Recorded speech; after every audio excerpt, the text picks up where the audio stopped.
Welcome to the Deep Dive. Today we're tackling, well, a truly massive body of work. It's this huge synthesis, really, bringing together theology, ufology, government conspiracy, and history into one single radical narrative. It really is quite something. The scope is frankly breathtaking. Yeah. And our job today for you is to sort of act as guides. We want to impartially pull out the core ideas from these sources. We're reporting on these, well, complex claims that redefine pretty much everything: humanity's origins, our idea of God, our future. But we need to be clear, right? We're treating this as source material to be understood, not necessarily as fact. Exactly. It's about synthesizing the system of thought, not endorsing. Okay, let's unpack this. Okay. Because right at the start, the foundation here is, well, it just demolishes traditional religion as we know it. Absolutely. The big claim right off the bat is explosive. The God people worship Theos, Yahweh, whatever name isn't, some singular spiritual being. According to these sources, this God is a physical, powerful extraterrestrial. An ET, basically. An extraterrestrial, yes. From the stars. And they don't just stop at re-identifying God. They say religion itself. It's a setup. That's the claim, a fabrication. Even calls it a kind of spell, designed specifically to keep humanity stuck in belief rather than actual knowing. So faith becomes a control mechanism. Precisely. And the historical justification they give is, well, it's bold. They argue the main scriptures, the Bible, the Quran, they aren't original divine revelations. What are them? Manipulated copies, fabrications derived directly from much, much older Babylonian texts. Things like the Enuma Elish, the Gilgamesh epic. So religious doctrine is just recycled history. Yeah. Heavily edited history of ancient cosmic events. That's the argument presented in the sources, yes. A kind of corrupted field guide. Wow. Okay, that's a massive claim to start with. If the holy books are just garbled accounts of ET visits, who are the original players, let's get into that Genesis rewrite. The Anunnaki. Right, the Anunnaki. The sources often call them the Elohim. They're described as this highly advanced supreme race. And where do they come from? Not heaven, presumably. According to these sources, no. They came from Mars. Apparently Mars had its own advanced human civilization maybe 200,000 years ago. Seriously, Mars? That's the claim. After Mars, they came here to Earth, and they set up the first Egyptian civilization, predating the pharaohs we usually think of. So they're organizers, colonizers almost, not deities in the traditional sense. What about us? How do humans fit into their plan?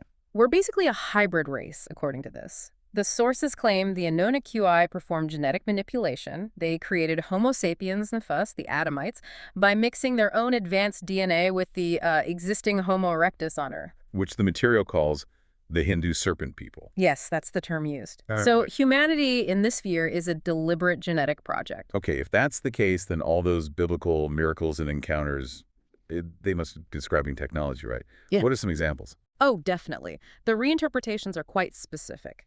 Adam and Eve being kicked out of Eden, that's reframed as Yahweh arriving in a physical craft, a UFO. It wasn't metaphorical, it was a literal physical event.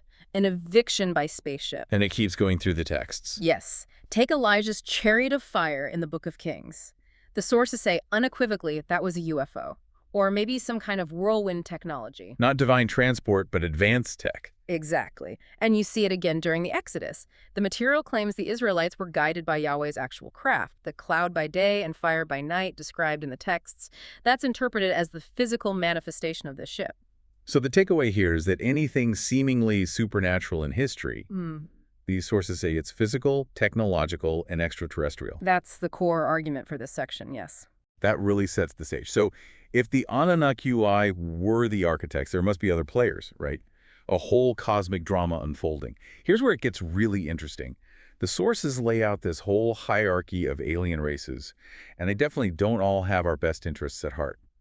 Let's start with the famous ones.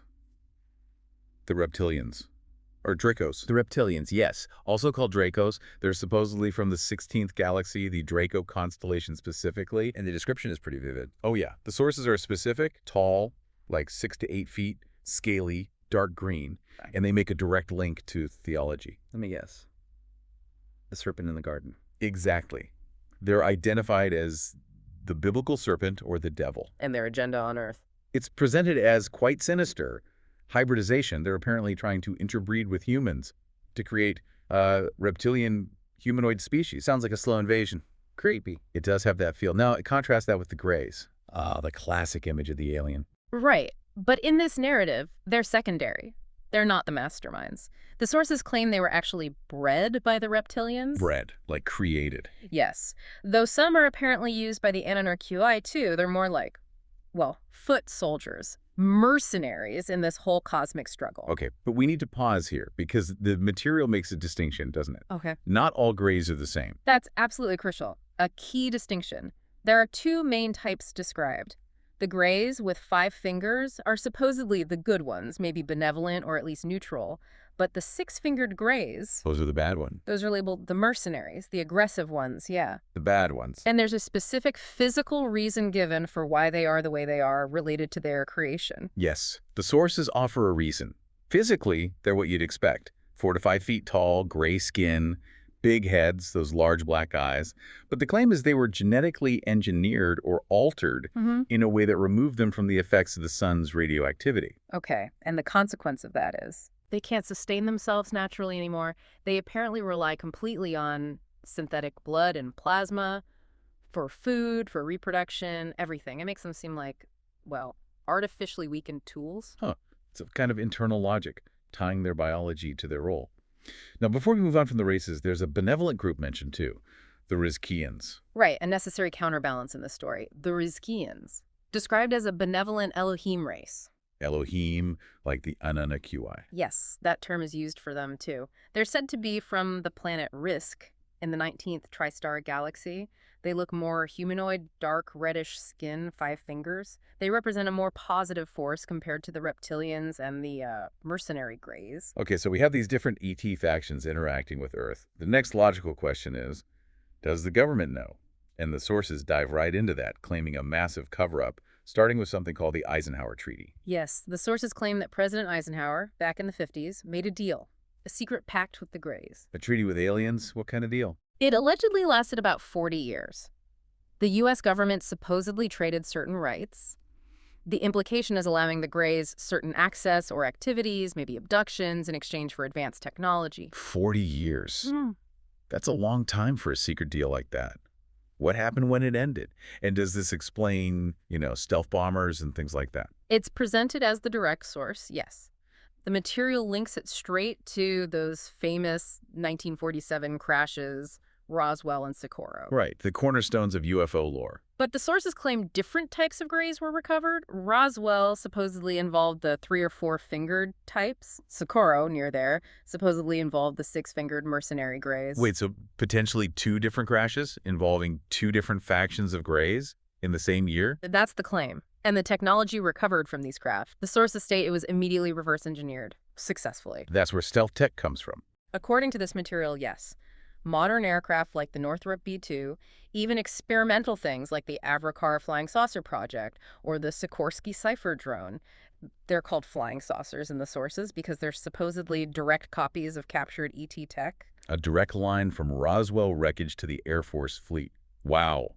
The sources must also point to ongoing encounters, right, to show this isn't just history. They do. They mention the Kenneth Arnold sighting in '47, the one that coined the term flying saucer as a verified event.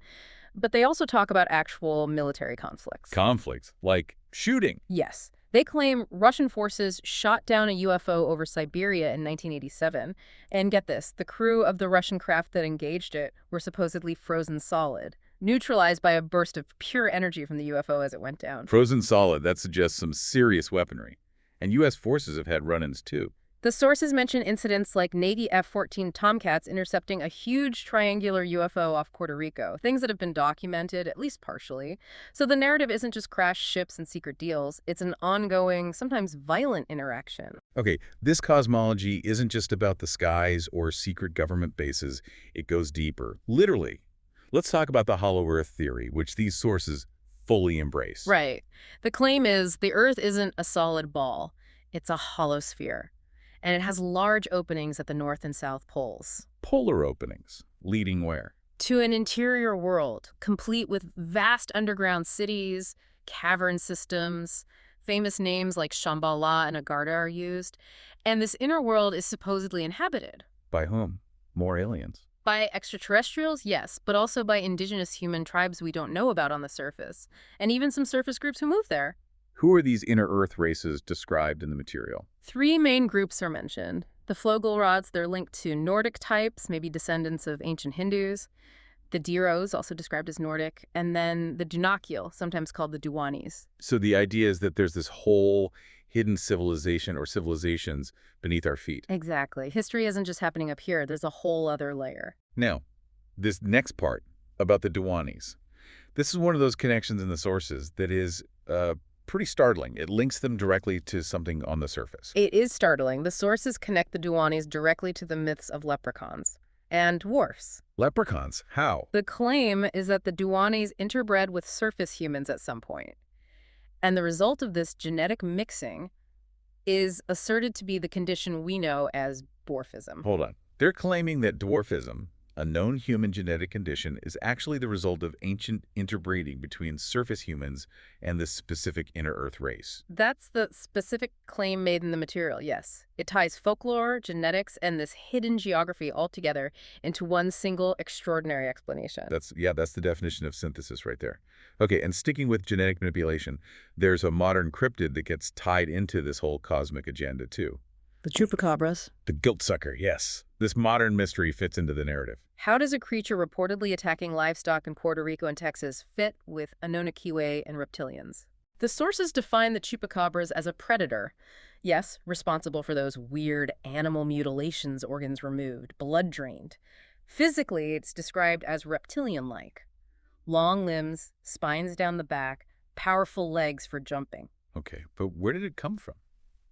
Not natural evolution, according to these sources. It's claimed to be another product of genetic manipulation, engineered specifically by the Greys or the reptilians. Engineered for what? Just to cause chaos? Possibly. It suggested it might be a human-reptilian hybrid that maybe escaped or went rogue, or maybe even a normal terrestrial animal that was somehow weaponized by ETs. So it brings it all back around. The genetic tampering that supposedly started with the Enoshite creating humans continues today with things like the chupacabras. Exactly. It presents a continuous thread of intervention and manipulation. So what does this all mean? When you try to pull all these threads together, synthesize this extraordinary collection of claims, the core message seems to be that nothing is separate. Right. History, religion, genetics, UFOs, cryptids, government cover-ups. They're all interconnected, according to these sources, all pointing to this ongoing, hidden, and often manipulative extraterrestrial presence that's been shaping human affairs since day one. It really does provide a kind of unified field theory for everything. A radical one, sure, but complete. From ancient Sumer to the B-2 bomber, it offers an explanation. The sources definitely assert the conflicts are real, the manipulation is happening now, and the stakes couldn't be higher. And the narrative kind of concludes with this challenge, doesn't it? It asserts the reptilians and Greys have been actively trying to disrupt human progress for ages. Why? Because they believe we're inherently self-destructive, that we'll just end up destroying ourselves anyway. Which leads to the final thought for you, the listener. If these sources are correct, if there really are multiple ET groups, some good, some very bad, all with different plans for Earth, how should humanity even begin to prepare? We're not talking about a normal enemy you can see. We're talking about a hidden cosmic conflict that, according to this material, has been going on since before our history was even written down. How do you prepare for that?